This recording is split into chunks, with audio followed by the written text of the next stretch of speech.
Hello बच्चों, last class में हम लोगों ने स्पेसिफिक रेजिस्टेंस पढ़ा था। स्पेसिफिक रेजिस्टेंस पे बेस्ड हमने कुछ न्यूमेरिकल भी किए हुए थे, लेकिन अधूरे रह गए थे थोड़े से न्यूमेरिकल। हमें आज के लेक्चर में मैं स्पेसिफिक रेजिस्टेंस पे बेस्ड कुछ न्यूमेरिकल प्रॉब्लम सॉल्व करा रहा हूँ। इंपॉर्टेंट टॉपिक है, एग्जाम में पूछा जाता है, तो आप इसको देखिए कि कैसे इस तरीके के क्वेश्चन हम लोग सॉल्व करते हैं।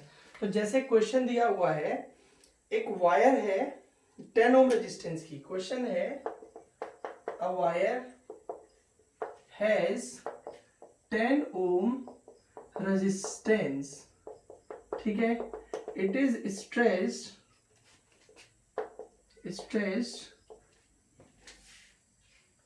thrice its original length।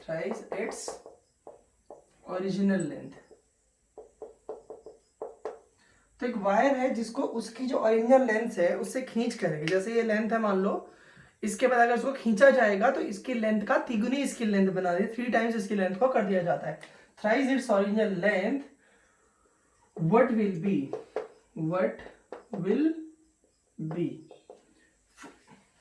be first पूछा जा रहा है आपसे इट्स रजिस्टिविटी या फिर जिसको हम लोग बोलते हैं क्या, स्पेसिफिक रेजिस्टेंस। तो आपसे पूछा जा रहा है कि इसका स्पेसिफिक रेजिस्टेंस क्या होगा, पहली चीज। सेकंड पूछा जा रहा है इट्स न्यू रेजिस्टेंस या इट्स न्यू रेजिस्टेंस। पहले 10 ओम है, अब रेजिस्टेंस क्या हो जाएगा। देखिए, हमने देखा था कि जब लेंथ को हम लोग इंक्रीज करते हैं तो रेजिस्टेंस इंक्रीज कर दो। जैसे मैंने आपको एक एग्जांपल दिया हुआ था, मैंने बोला था कि अगर आपको 1 किलोमीटर पानी लेके जाना है, सपोज एक सर्टेन अमाउंट, आप मान लीजिए 100 लीटर, या आप बहुत मतलब ऐसे 100 कोई अमाउंट है, उसको आपने 1 किलोमीटर की नहर में बहाना है, और वो नहर जो है वो मिट्टी की है। और दूसरे में आपको क्या करना है, जिसको हम गुल बोलते हैं, तो दूसरे में आपको वही पानी 3 किलोमीटर लंबी लेके जाना है। तो ऑब्वियस सी बात है, 1 किलोमीटर वाली में वेस्टेज कम होगा, 3 किलोमीटर वाली में वेस्टेज ज्यादा होगा, तो वही आपका रेजिस्टेंस है। तो आपसे पूछा जा रहा है कि रेजिस्टेंस पे क्या इफेक्ट होगा। तो जो पहले 10 ओम रेजिस्टेंस था, 10 ओम रहेगा, 10 से ज्यादा हो जाएगा, 10 से कम होगा, ज्यादा होगा तो कितना ज्यादा होगा, कम होगा तो कितना कम होगा, ये पूछा जा रहा है। और रेजिस्टिविटी की बात कर रहे हैं। देखिए, रेजिस्टिविटी क्या है, वो मटेरियल की प्रॉपर्टी है। तो आपने उसी रॉड को खींच के तिगुना कर दिया है, तो उसकी रेजिस्टिविटी पे कोई फर्क पड़ने वाला नहीं है, क्योंकि मटेरियल चेंज नहीं हो रहा है। तो आपने इसके सोल्यूशन में फर्स्ट सोल्यूशन लिखना है, resistivity will not change as its material is same, तो पहला पॉइंट तो ठीक है कि इसकी रेजिस्टिविटी चेंज नहीं होगी क्योंकि इसका मटेरियल चेंज नहीं हुआ है। सेकंड वाले में जब हम बात करते हैं, देखिए आपको आर उसने 10 ओम गिवन है, और आपके पास आर डैश पूछा जा रहा है। आर डैश इक्वल टू आपसे क्वेश्चन मार्क किया जा रहा है, और हमने कह दिया कि रो जो है वो रो डैश के इक्वल है, ठीक है। लेंथ आपने मान लीजिए, आपने बोला कि L इक्वल टू एल है, तो L डैश इक्वल टू कितनी हो गई, 3L। आपने L इक्वल टू एल से मान लिया कि L है, तो बाद में लेंथ कितनी हो जाती है उसकी, 3L हो जाती है। अब यहां ध्यान दीजिए, जैसे रॉड है, पहले ये रॉड है मान लीजिए आपके पास, अब इसने इसको खींच करके आपने इसको थ्राइस कर दिया है, ठीक है, पतली हो जाएगी ना। तो इसके लिए आपके पास इसकी पहले लेंथ L है, अब इसकी लेंथ आपकी 3L हो गई। तो बच्चों, जो इसका क्रॉस सेक्शनल एरिया है, इसको मैंने L डैश बोला और इसको मैंने L ही बोल दिया, ठीक है। तो जो क्रॉस सेक्शनल एरिया है ये आपका, आप मेरी बात को समझना मैं क्या बोल रहा हूं, अगर ये A है तो ये A डैश हो जाएगा ना, चेंज हो जाएगा क्रॉस सेक्शनल एरिया। उसी रॉड को अगर खींचोगे आप तो एरिया उसका कम हो जाएगा, तो आप यहाँ पे ध्यान दीजिए। लेकिन अगर मैं बात करता हूँ वॉल्यूम की, या जैसे मैं मास की बात करता हूँ, तो जो मास, अगर आप तराजू में इसको रखेंगे, इसको रखेंगे पहले, तो मास तो सेम रहेगा दोनों का। आप ऐसा नहीं है कि आप खींच दोगे तो वो अब कहेगी मैं पतली होगी तो मैं हल्की हो जाऊंगी, हल्की भारी नहीं होगी। जितना उसका पहले वेट आएगा या जो उसका मास पहले रहेगा वही अब रहेगा। तो कहने का मतलब क्या हो गया, क्वेश्चन को मैं हटा रहा हूं, देखिए यहाँ पे देखो, mass initially equal to mass final. Final, ठीक है। तो यहाँ पे क्या होगा, मास क्या होता है तुम्हारा, volume into density, volume into density. तो यहाँ पे आपका वॉल्यूम इनटू डेंसिटी हो जाएगा। इसको v की जगह आपने मान लीजिए इस तरीके से लिख लीजिए इसको, वॉल्यूम इनटू डेंसिटी, और यहाँ पे वॉल्यूम इनटू डेंसिटी हो गया, इसको v डैश कह देते हैं। अब देखिए डेंसिटी पहले भी डी रहेगी, बाद में भी डी रहेगी, क्योंकि डेंसिटी मटेरियल की होती है। अगर लोहे की रॉड है फॉर एग्जांपल, तो पहले भी लोहा है बाद में भी लोहा है, तो मटेरियल सेम है, मटेरियल चेंज नहीं हो रहा है, तो डेंसिटी चेंज नहीं होगी। मतलब ये डी से डी तो कैंसिल हो जाएगा। तो आपके पास वॉल्यूम जो v है वो किसके इक्वल आ जाएगा, v डैश के। तो आपके पास ये आने वाला है v is equal to v dash.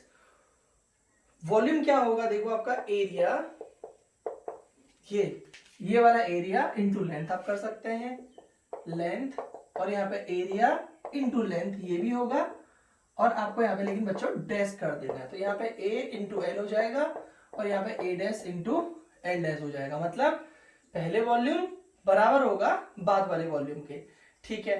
तो यहाँ पे a इंटू एल, और यहाँ पे a डैश, एल डैश कितना है आपका 3l है, एल से एल कैंसिल हो गया, तो a is equal to 3a dash आ गया। ये रिलेशन हो गया आपका a और a डैश में। तो जहां पे a है, a की जगह पे आप लोग 3a डैश रख सकते हैं। अब क्या होगा देखिए,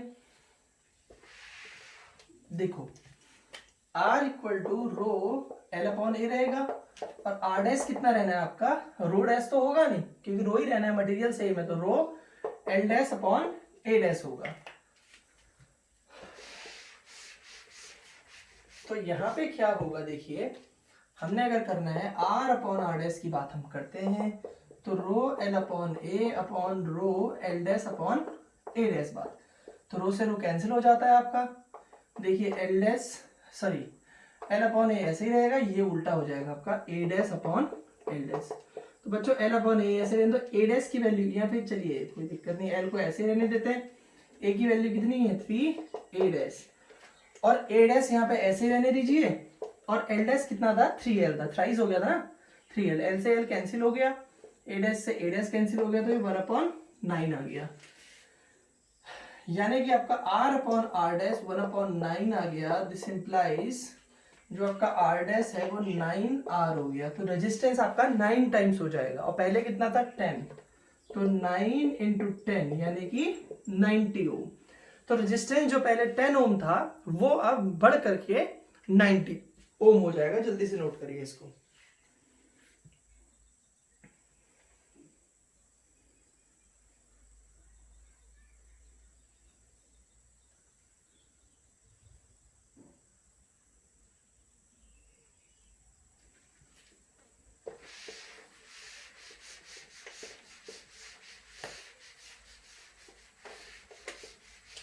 एक इसी तरीके का क्वेश्चन है, उसको हम लोग सॉल्व करते हैं। तो आपको ये समझ में आ गया कि अगर आप वायर को चेंज कर रहे हैं तो उसका जो वॉल्यूम पहले होगा और जो वॉल्यूम बाद में होगा, वॉल्यूम आपका सेम रहने वाला है। तो एक क्वेश्चन कर रहे हैं हम यहाँ पे, मैं ज्यादा लंबा क्वेश्चन लिख रहा हूँ। एक वायर है, a wire of 16 ohm resistance, आपको उसका 16 ओम का रेजिस्टेंस दिया हुआ है, ठीक है, इज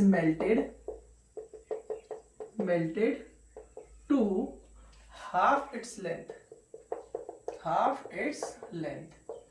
ठीक है। वायर है, उसको मेल्ट किया, जैसे मान लीजिए ये किसी मटेरियल की वायर है, इसको पिघलाया मैंने, पिघला करके मैंने इसकी एक नई वायर बना दी जो इसकी लेंथ की आधी है, तो अब वो मोटी हो जाएगी। प्रैक्टिकली अगर सोचा जाए तो मोटी हो जाएगी, मटेरियल वगैरह सब कुछ उसका सेम रहने वाला है। A wire of 16 ohm resistance is melted half it's original length हो जाएगा, ठीक है।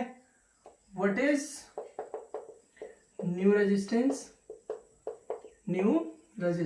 एक तो आपसे ये पूछा जा रहा है कि उसका नया रेजिस्टेंस क्या होगा, जैसे हमने पहले वाले क्वेश्चन में किया था। और एक और चीज आपसे पूछी जा रही है यहाँ पे, what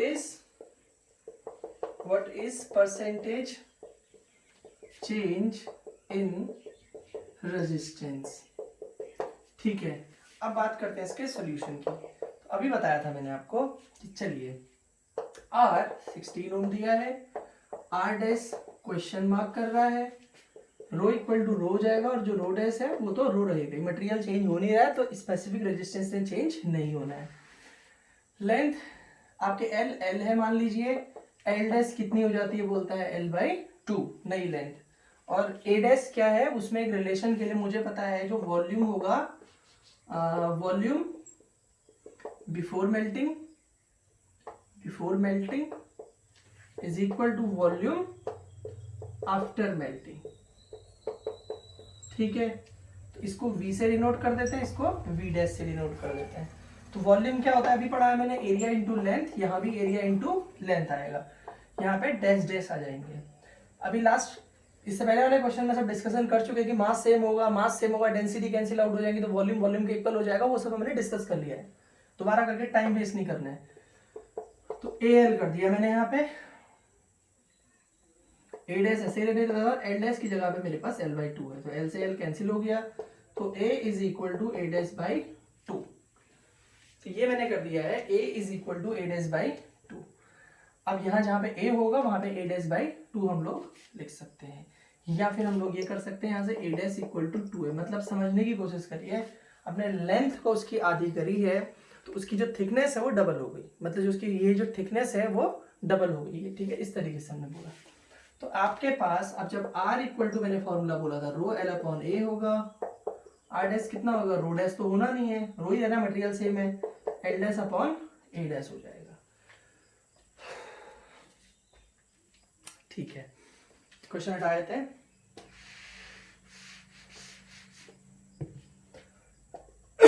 R upon R dash की अगर मैं बात करता हूँ, rho L upon A, rho L dash upon A dash हो जाएगा, ये कैंसिल हो गया, L अपॉन A, और यहाँ से A dash upon L dash. ठीक है, A डैश की बात कितनी है, देखिए A डैश कितना है 2A, और L डैश कितना है आपका L/2। A से A कैंसिल हो गया, L से L कैंसिल हो गया, ये ऊपर चला जाएगा तो 4 हो गया। तो R अपॉन R डैश आपका बच्चों sorry, R upon R dash आपका 4 निकल के आ गया। तो यहां से आपको R डैश पूछा गया था, R डैश हो गया आपका R/R, R डैश आपका हो गया R/4। तो R कितना है 16/4 यानी कि 4। तो देखिए आपने क्या देखा कि उसकी लेंथ को अगर हम लोग कम कर दे रहे हैं, उसका एरिया बढ़ जा रहा है, उसके होने से रेजिस्टेंस देखिए जो पहले 16 ओम था वो अब डिक्रीज हो करके 4 ओम हो गया है। तो ये आपके पास न्यू रेजिस्टेंस आ गया। तो दो चीजें आ गई आपके पास, R आपके पास 16 ओम है, R डैश आपके पास 4 ओम है। पहला तो पार्ट खत्म, अब सेकंड पार्ट की बात करते हैं। तो सेकंड पार्ट में उन्होंने मुझसे पूछा था कि भाई चेंज इन परसेंटेज चेंज की बात करते हैं, जो परसेंटेज निकालते हैं हम लोग, जैसे आपने देखा होगा, तो परसेंटेज चेंज इन रेजिस्टेंस की बात करते हैं। Percentage change in resistance equal to क्या होगा, फाइनल, या देखिए नेगेटिव में आ जाएगा तो आपने क्या कर देना है, यहाँ पे देखिए initial minus final upon initial into 100, इतना परसेंट हो जाएगा। तो यहाँ पे कितना था 16 माइनस 4 अपॉन 16 इंटू 100, ये आपका परसेंट हो गया। तो कितना आ जाएगा आपका 12/16 इंटू 100, 4 3 जा, और यहाँ पे 4 हो जाएगा, और यहाँ पे 25, तो आपका 75%। चेंज कितना होगा आपका 75% का चेंज हो जाएगा।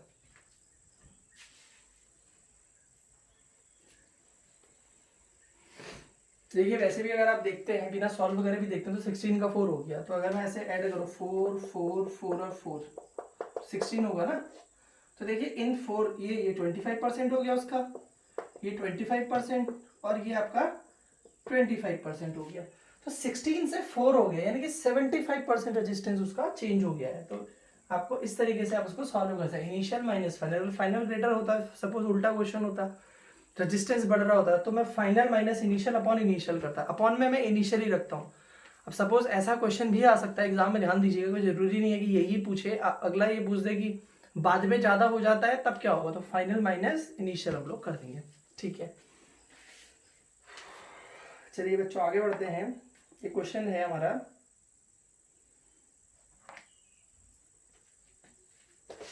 क्वेश्चन क्या है, आजकल इस टाइप के क्वेश्चंस आपके बोर्ड में पूछे जाते हैं, आपके क्वेश्चन सॉल्व करने के लिए कम आते हैं, वही क्वेश्चन को पूछ देता है, थोड़ा सा फॉर्मूले की फॉर्म में पूछ देता है।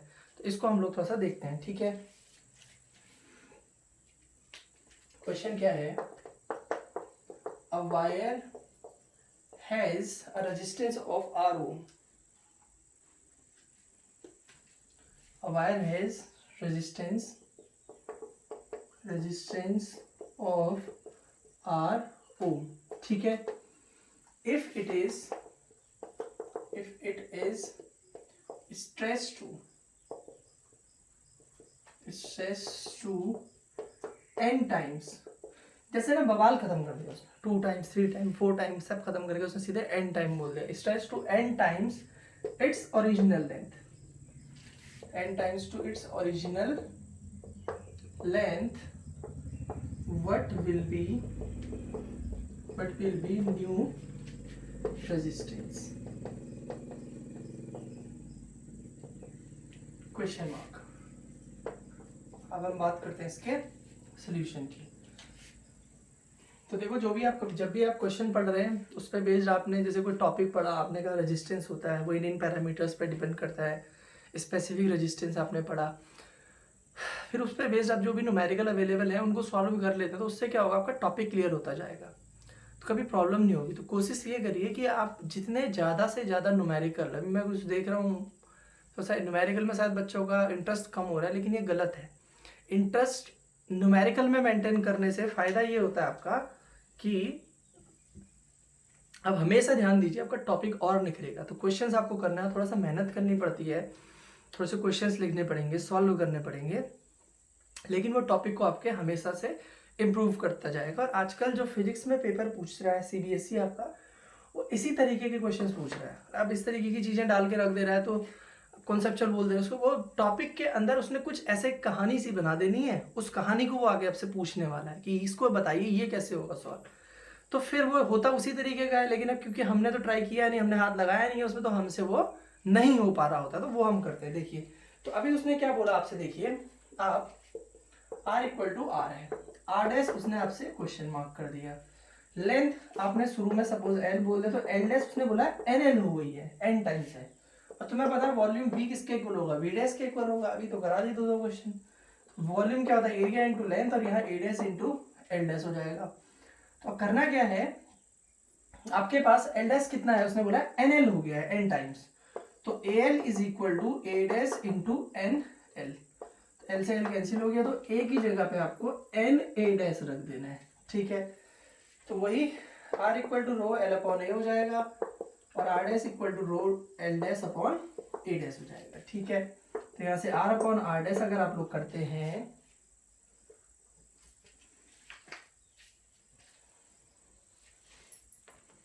अगर आर अपॉन आर डैश आप लोग करते हैं तो क्या होगा, वो रो एल अपॉन ए, और यहाँ पे रो L dash upon A dash, तो रो से रो कैंसिल हो गया, एल अपॉन ए इंटू ए डैश अपॉन एल डैश हो जाएगा, ठीक है। तो एल अपॉन ए हो गया, और आपके पास यहाँ पे ए डैश की वैल्यू कितनी है, चलिए कोई बात नहीं, हम इसको थोड़ा ऊपर लिख रहे हैं इधर,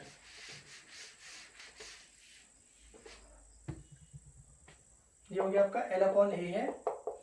आपके पास ए डैश की वैल्यू कितनी है, देखो बच्चों ये निकाला है हमने, ए डैश है हमारा एन ए डैश, अच्छा ए निकाला हमने एन ए डैश, और यहाँ पे हम लोग ए डैश ही रहने देते हैं, कैंसिल ही तो करना है, और यहाँ पे R upon R dash, A dash से ए डैश, एल से एल कैंसिल हो गया, तो 1 अपॉन एन स्क्वायर, तो दिस इम्प्लाइज आपके पास R upon R dash 1 upon N square रह गया है। तो यहाँ से आपको आर डैश पूछा था उसने, बोला था नया रेजिस्टेंस क्या होगा, तो आर डैश इक्वल टू आपके पास एन स्क्वायर आर हो गया। तो आप इस तरीके से इस क्वेश्चन को, इस फॉर्मूले को देखते हैं। अगर आप नीट की या इस तरीके से कोई एग्ज़ाम की प्रिपरेशन कर रहे हैं तो वहाँ पे भी आपको इस तरीके के फॉर्मूले, आप इस तरीके के रिजल्ट अगर ध्यान में रखते हैं तो वो आपके लिए हमेशा हेल्पफुल रहते हैं। जैसे आपसे बोल दिया 2 टाइम्स हो गया, 4 टाइम्स हो गया, इसको सीधे से यहाँ पे ये फॉर्मूला याद रखेंगे, एन स्क्वायर आर है, तो आप उसको डायरेक्टली आपका सॉल्व कर सकते हैं। जैसे अगर मान लीजिए एक ही रॉड के लिए बोल देता है कि उसकी लेंथ को 2 टाइम्स 3 टाइम और 4 टाइम करा जाता है, तो रेजिस्टेंस का रेशियो क्या होगा। अगर इसका कोई क्वेश्चन बना दे फॉर एग्जांपल, थोड़ा सा सोच लेते हैं, एक ऐसे क्वेश्चन बना देता हूँ अपने मन से। देखिए इस तरह का कोई क्वेश्चन दे देता है कि कोई वायर है, उसकी लेंथ को 1:3:5 में हमने लेंथ को 1:3:5 के रेशियो में हमने बढ़ा दिया है, तो उसका रेजिस्टेंस से इसका रेशियो क्या होगा कि अगर उसकी लेंथ को 1:3:5 में है, तो हमने कहा कि भाई आर डैश जो होगा वो 3 जो हमारे आर डैश उनका जो रेशियो आएगा वो क्या आएगा। देखिए n² किया हुआ आपने, तो यहाँ पे 1² हो जाएगा, यहाँ पे 3² हो जाएगा और यहाँ पे 5² हो जाएगा। ठीक है, तो 1 R तो सब में सेम हट जाएगा, यहाँ पे 9 और यहाँ पे 25 आ जाएगा। तो अगर इस तरीके से कहा जाए कि अगर किसी वायर के लेंथ को 1:3:5 में अगर लेंथ है कि पहले 1 है फिर 3 फिर 5, उसका न्यू रेजिस्टेंस का रेशियो क्या हो जाएगा। तो आपको सॉल्व करने की जरूरत नहीं है इतना लंबा क्वेश्चन की एक बार निकाल ले फिर निकाल ले फिर निकाल ले, तो उससे अच्छा आप ये भी कर सकते हैं कि R इक्वल टू सीधे R डैश आपका n² होता है, इससे भी सॉल्व कर सकते हैं। चलिए एक क्वेश्चन हम लोग इसमें और देखते हैं।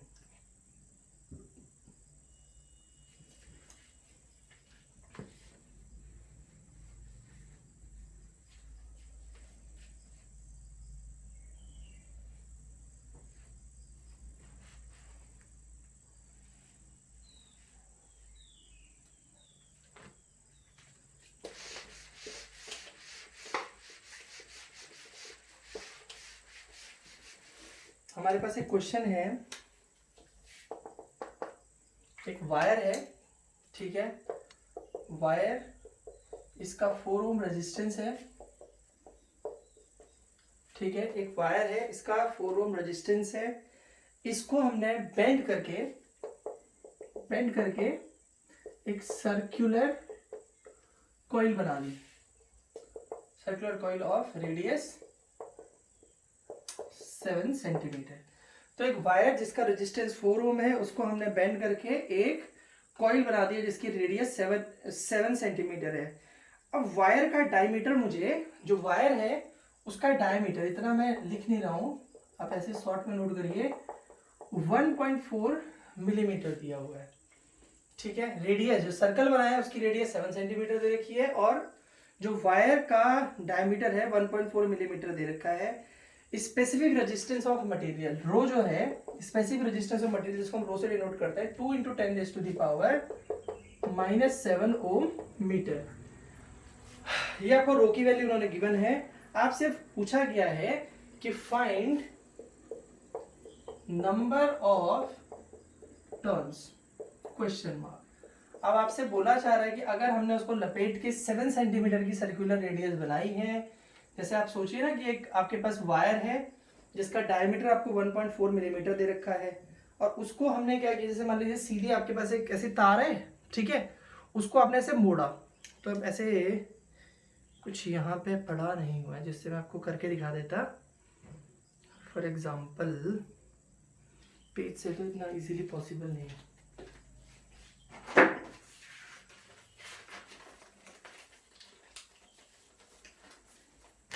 चलिए कुछ पॉसिबल यहाँ पे कुछ है नहीं बना हुआ, मैं ऐसे समझाता हूँ। देखो ये है ना, इसको आपने ऐसे बेंड किया, तो ऐसे करके आपने इसको बेंड किया समझ रहे हैं, ऐसे लपेटा तो ये आ गया, फिर और लपेटोगे आप, तो वो जब लपेट करके बना रहे हैं ना, तो सर्कल आपने ऐसे सीधी वायर ले ली, उसको ऐसे लपेटा, फिर 2 3 4, मतलब जैसे हम लोग आपने देखा होगा। अच्छा ये मिल गया, रुको ना, problem.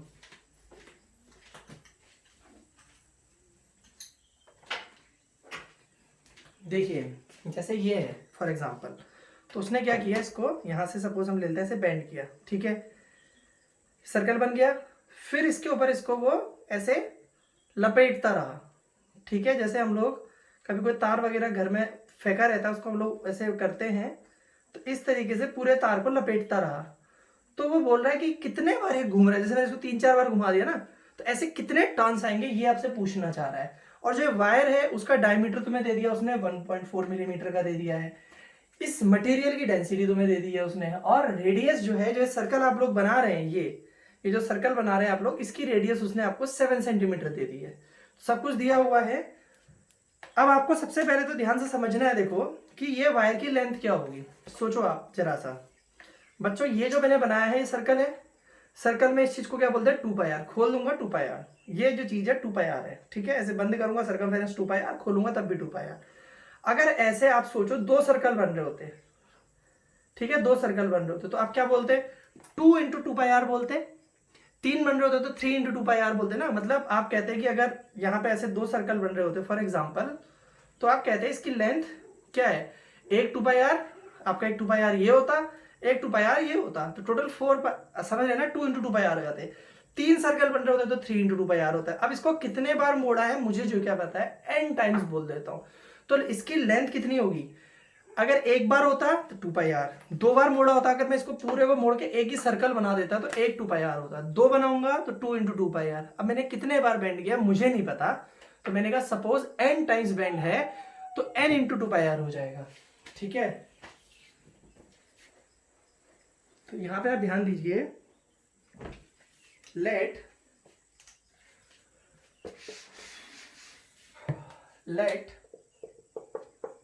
the wire is bent n times, ठीक है, n टाइम्स, ठीक है, या फिर n सर्कल्स बन रहे हैं। तो यहाँ पे क्या हो जाएगा, length of wire L equal to 2πr × n, ठीक है। 2πr सर्कमफेरेंस होती है आपकी, उसको आप n से मल्टीप्लाई कर देते हैं, ये चीज हो गई। फिर आपके पास अब एरिया की बात हम लोग करते हैं। तो एरिया कितना दिया हुआ है आपके पास, वो सर्कुलर सेक्शन है, तो सर्कुलर सेक्शन का रॉड का जो अगर पोर्शन देखोगे तो सर्कुलर है ये चीज। तो एरिया कितना होगा आपका πr²। लेकिन इस r में और इस r में अंतर, मैंने इसको कैपिटल R कह दिया, कोई दिक्कत नहीं है। स्मॉल r है रेडियस ऑफ सर्कल, वो कितनी है 7 सेंटीमीटर, यानी कि 7/100 मीटर, ठीक है। रेडियस ऑफ सर्कल की बात कर रहा है, उसने उसको सर्कल की रेडियस 7 सेंटीमीटर की लिखी थी। और कैपिटल R है radius of cross sectional part of wire, और वो आपको दिया है कितना, डायमीटर दिया है 1.4 मिलीमीटर अपॉन 2 हो जाएगा, डायमीटर अपॉन 2 हो गया, तो यानी कि आपके पास 0.7 mm, यानी कि 0.7 × 10⁻³ हो गया, इतना मीटर। 1 मिलीमीटर में आपके 10⁻³ मीटर हमारे निकल के आ गए। तो ये सब हमने लिख दिया है। अब आपको कुछ नहीं करना है, इसको सॉल्व कर देना है,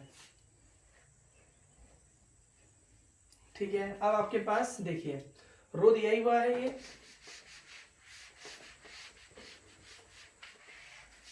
और आर भी आपका दिया था, आर आपके पास 4 दिया हुआ था, आर आपको 4 गिवन था। तो आपके पास फॉर्मूला क्या होता है, R equal to rho L upon A, ठीक है। तो R equal to rho, L की वैल्यू कितनी है आपकी 2πr × n अपॉन एरिया कितना है आपका πr²। पाई से पाई आपने कैंसिल कर देना है, जितना आसान कैलकुलेशन हो जाए उतना बना लो। उसके बाद आपने इन वैल्यूज को इधर लिख देना है। तो आपने क्या करना है देखिए, अच्छा अब यहाँ पे रेजिस्टेंस में और ये आर में कंफ्यूजन होता है, तो हम लोग एक काम करते हैं, किससे डिनोट करें,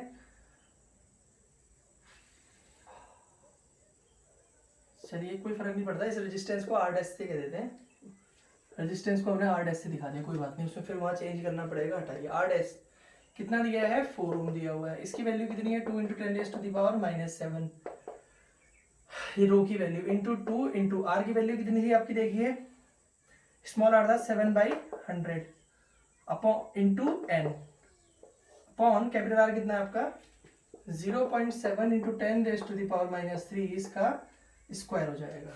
बस आपने इसको सॉल्व कर देना है, आपके पास इसका आंसर आ जाएगा। तो आप इसको कैसे लिख सकते हैं देखिए,